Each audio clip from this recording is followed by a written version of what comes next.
Konnichiwa, apa kabar semuanya? Ketemu lagi. Masih bersama Yuk Jum di channel Begini Ceritanya. Terima kasih ya buat kamu yang sudah setia pantengin channel ini ya. Yuk Jum doakan masuk surga. Amin.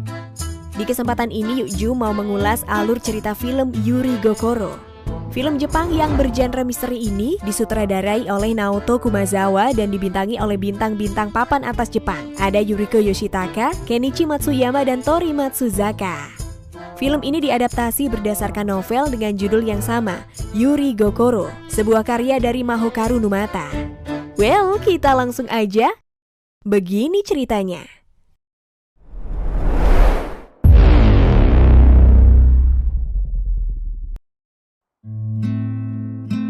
Scene awal menampilkan Ryosuke, seorang pemuda yang sedang galau karena tunangannya yang bernama Chie tiba-tiba menghilang tanpa ada kabar. Padahal rencananya mereka akan segera menikah dalam waktu dekat.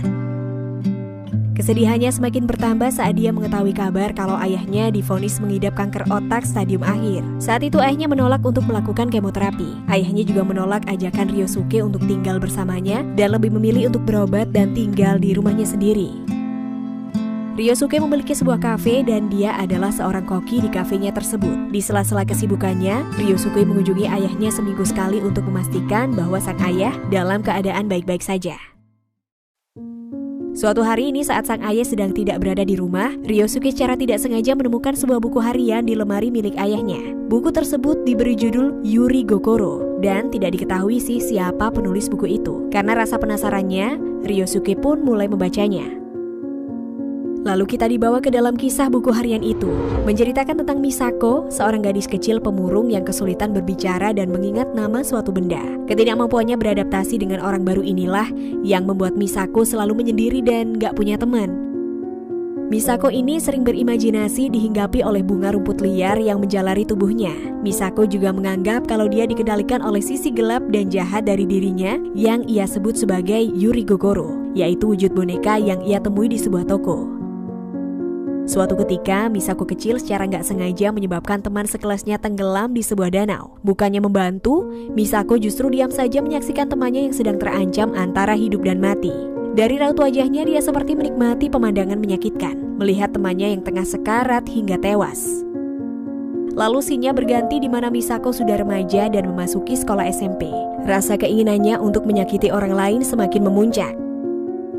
Suatu ketika Misako melihat seorang pemuda membantu anak kecil mengambil topi adiknya yang terjatuh di sebuah lubang selokan. Si pemuda mengangkat dan menahan tutup besi selokannya agar anak kecil itu bisa dengan mudah mengambil topi yang terjatuh. Melihat si pemuda yang tengah kesulitan menahan tutup besi itu, Misako lalu mendatanginya dan ikut membantu menahannya. Tiba-tiba Misako dengan sengaja menekan tutup besi itu hingga menghimpit tubuh si anak kecil yang tepat berada di bawahnya, yang menyebabkan anak kecil itu tewas terhimpit. Dan anehnya, dari kejadian tragis itu, tiba-tiba membuat Misako sembuh dari kesulitannya berbicara dan sedikit demi sedikit bisa bersosialisasi. Belum sempat menyelesaikan bacaannya, ayah Ryosuke tiba-tiba pulang. Dia pun berhenti membaca buku harian tersebut dan buru-buru menyimpannya. Keesokan harinya, Ryosuke bercerita tentang buku yang ia baca kepada karyawannya. Dia menduga-duga mungkin saja buku itu ditulis oleh ayahnya sendiri, tapi karyawannya mengatakan mungkin saja itu tulisan dari siswa ayahnya, karena kebetulan ayah Ryosuke adalah seorang guru. Singkat cerita, Ryosuke didatangi oleh seorang wanita bernama Hosoya. Dia berkata bahwa ia adalah teman Chie, tunangan Ryosuke yang hilang. Dia datang untuk menyampaikan maaf dari Chie karena sudah pergi meninggalkan Ryosuke tanpa kabar dan meminta Ryosuke untuk tidak mengkhawatirkan dirinya. Namun Hosoya mengatakan kalau Chie sepertinya dalam masalah besar. Mendengar Chie masih hidup, Ryosuke terlihat senang namun juga khawatir mendengar cerita dari Hosoya. Ryosuke meminta tolong kepada Hosoya untuk mencari tahu di mana keberadaan Chie dan apa sebenarnya masalah yang dia hadapi. Kemudian Ryosuke menelpon ayahnya untuk menyampaikan kabar baik tersebut. Ayahnya tentu sangat senang mendengarnya, lalu Ryosuke mengajak ayahnya untuk bertemu. Namun ayahnya masih berada di luar dan baru akan pulang malam harinya. Mendengar hal itu, Ryosuke diam-diam mendatangi rumah ayahnya untuk melanjutkan membaca buku harian Misako yang sempat tertunda. Lalu kita dibawa kembali pada kisah dalam buku Yuri Gokoro, di mana Misako sudah dewasa dan bekerja sebagai seorang juru masak di sebuah restoran. Tetapi keinginannya membunuh tetap masih ada. Misako semakin ketagihan menyakiti orang lain, seperti menewaskan salah satu pria yang selalu merayunya dengan cara mendorongnya dari atas tangga. Dan lagi-lagi karena tidak tahan dengan kelakuan kurang ajar dari koki senior di tempatnya bekerja, Misako memutuskan untuk keluar dari pekerjaannya. Dia kini beralih menjadi seorang PSK. Secara kebetulan, pelanggan yang ia temui adalah koki yang selalu menggodanya tadi. Koki tersebut lalu memesan jasa Misako dan membawanya ke restoran. Misako yang sudah lama menyimpan dendam pada koki tersebut, kemudian mengambil panci yang ada di dekatnya dan memukul kepala koki tersebut berkali-kali hingga tewas. Lalu scene berganti dengan suara dering telepon yang membuat Ryosuke berhenti sekali lagi untuk membaca buku itu. Dia pun pulang dengan perasaan gelisah dan penuh tanya, apakah kisah itu benar-benar terjadi atau hanya sebuah tulisan fiksi saja? Singkat cerita, Hosoya datang lagi menemui Ryosuke dengan membawa kabar terbaru tentang Chie. Ryosuke langsung terkejut mendengar kenyataan yang disampaikan oleh Hosoya, bahwa ternyata sebelum bertemu dengan Ryosuke, Chie sudah pernah menikah dengan seorang pengusaha yang ternyata adalah seorang ketua gangster berbahaya. Itulah alasan mengapa Chie menjauh dari Ryosuke karena tak ingin membahayakan keselamatannya. Lalu Hosoya menenangkan Ryosuke dan berjanji akan membantunya menemukan di mana keberadaan tunangannya itu. Keesokan harinya Ryosuke kembali lagi ke rumah ayahnya untuk melanjutkan membaca akhir dari kisah Misako.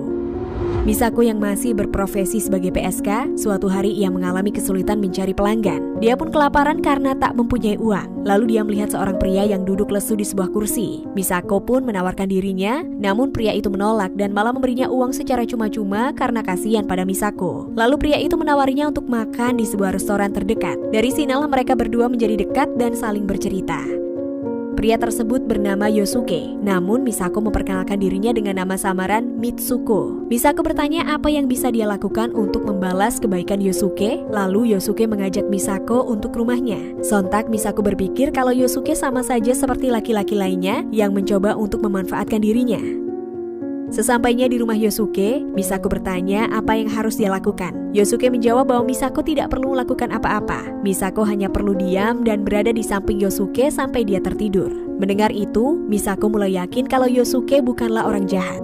Rupanya Yosuke mengidap penyakit insomnia akut dan baru bisa tidur hanya dengan menelan obat penenang. Yosuke meminta Misako untuk meletakkan tangannya ke dahi Yosuke dan Misako pun menuruti permintaannya. Lalu Yosuke menceritakan masa lalu pahit yang dialaminya dan apa yang membuat dia kesulitan untuk tidur.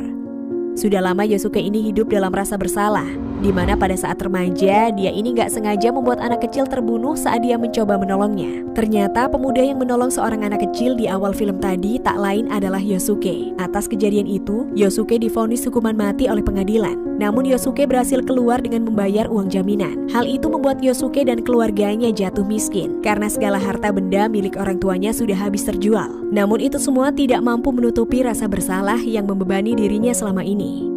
Yosuke juga mengatakan bahwa saat itu ada seorang gadis yang ikut membantunya. Namun Yosuke tidak mengingat wajah gadis itu. Mendengar cerita Yosuke sontak membuat Misako kaget karena gadis yang Yosuke maksud adalah dirinya. Dirinya lah yang secara sengaja menewaskan anak kecil tersebut dan Yosuke lah yang harus menanggung kesalahannya itu. Misako yang menangis karena merasa bersalah tiba-tiba lari ke toilet sambil muntah-muntah. Keesokan harinya melihat Misako yang terlalu sering muntah-muntah, Yosuke bertanya apakah Misako sedang hamil. Misako pun mengiyakan. Mendengar itu, Yosuke mengajak Misako untuk menikah dengannya dan berjanji akan membesarkan anak tersebut. Namun Misako menolaknya karena dia tidak ingin melahirkan bayinya itu. Tapi Yosuke memohon kepada Misako untuk mau mempertahankannya dan mengatakan akan menjaganya seperti anak Yosuke sendiri. Paling tidak, itu bisa sedikit menebus kesalahan yang pernah dia lakukan dulu. Misako yang merasa dirinya lah yang harusnya bertanggung jawab atas apa yang terjadi dengan anak kecil itu, pada akhirnya menerima lamaran Yosuke untuk menikah dengannya. Singkat cerita, mereka berdua akhirnya menikah dan tinggal di sebuah rumah kecil di desa. Terlihat juga bayi Misako yang sudah lahir. Mereka akhirnya hidup dengan bahagia. Kecanduan Misako untuk menyakiti diri sendiri dan orang lain pun tidak pernah ia rasakan lagi setelah bertemu dan menikah dengan Yosuke. Setelah bertahun-tahun hidup tenang dan bahagia, tiba-tiba seorang pria datang ke rumah Misako. Dan pria itu adalah teman dari Koki yang dihabisi oleh Misako sebelumnya. Pria itu mengetahui perbuatan Misako karena Koki yang ia bunuh sempat menelpon dirinya dan mengatakan kalau ia sedang bersama dengan Misako pada malam hari itu. Pria itu lalu mengancam Misako Dia bersedia tidak melaporkan kejadian tersebut kepada polisi, tapi dengan satu syarat. Misako harus tidur dengannya. Misako yang takut dan tak ingin Yosuke mengetahui semuanya, akhirnya menerima tawaran pria tersebut dan mengajaknya ke sebuah hotel. Di sana Misako langsung menghabisi pria tersebut hingga tewas. Tanpa sadar, Misako pun kembali melakukan kebiasaan yang sudah lama ia tinggalkan. Keesokan harinya polisi datang ke rumah Misako dan menginterogasinya tentang mayat pria yang ada di hotel dan juga koki di sebuah restoran beberapa tahun yang lalu. Misako pun berdalih kalau mereka berdua terobsesi dengan dirinya dan tidak tahu menahu tentang kejadian yang menimpa mereka. Karena kurangnya bukti-bukti, Misako akhirnya berhasil lolos dari tuduhan.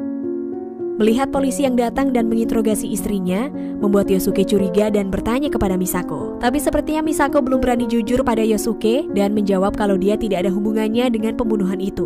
Dalam buku itu juga tersurat di mana Misako memanggil anaknya dengan nama Ryosuke. Dari sini Ryosuke baru tahu bahwa pemilik buku harian itu adalah Misako yang ternyata adalah ibunya sendiri. Dan tak lama kemudian ayahnya pulang dan memergoki Ryosuke yang sedang memegang buku harian itu.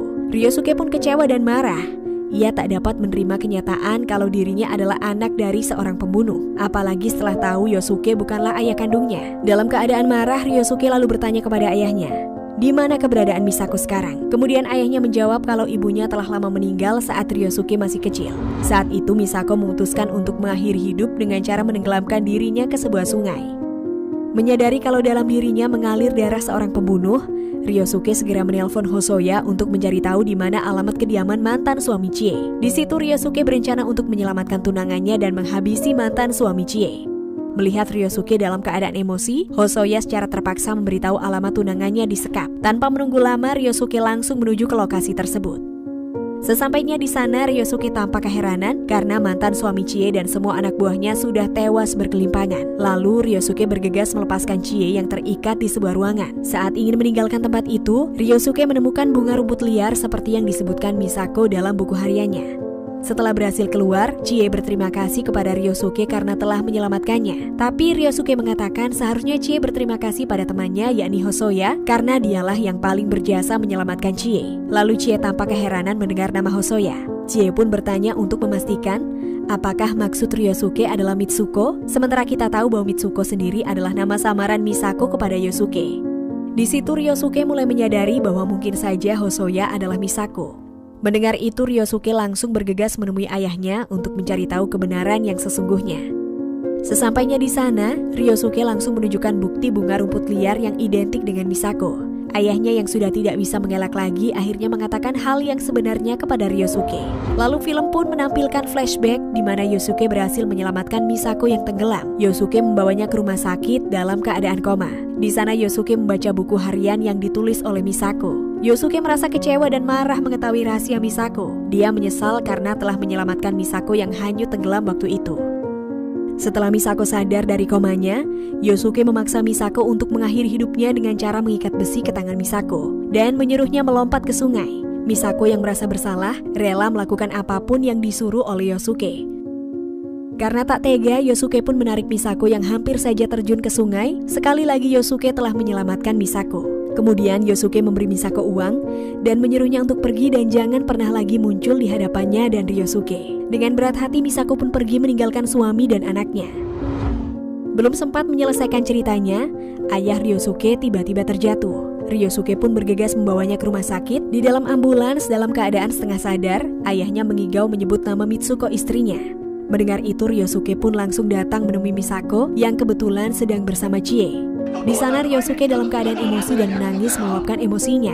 Dia berusaha membunuh dengan mencekik leher Misako. Dia juga berkata mengapa dia muncul lagi dalam hidupnya. Misako tampak pasrah dengan kemarahan anaknya itu. Misako juga mempersilahkan anaknya itu untuk membunuhnya saja karena dia layak menerimanya. Namun Ryosuke urung melanjutkan aksinya itu karena tidak tega.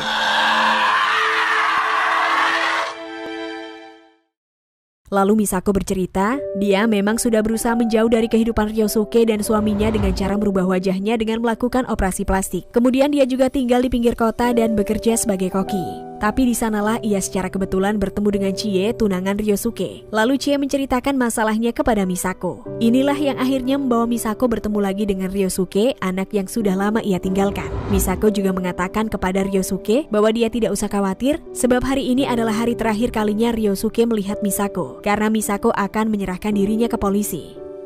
Kemudian Misako melangkah meninggalkan Ryosuke. Namun Ryosuke tiba-tiba memanggilnya dan memberitahu Misako kalau ayahnya sedang sekarat di rumah sakit. Dia meminta Misako menemui suaminya itu untuk yang terakhir kalinya. Setelah Misako melangkah pergi, Ryosuke lalu memanggilnya dengan sebutan Ibu. Misako menjenguk Yosuke yang terbaring di rumah sakit sambil menangis. Setelah sekian lama mereka berdua pun akhirnya bertemu lagi dan mungkin untuk yang terakhir kalinya.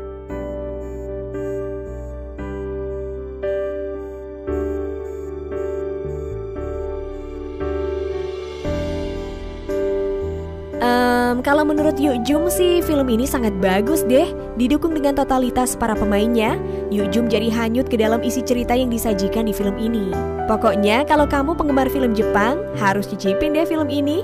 Oke deh, sampai di sini dulu ya. Dan sampai ketemu lagi di alur cerita film seru lainnya. Sayonara!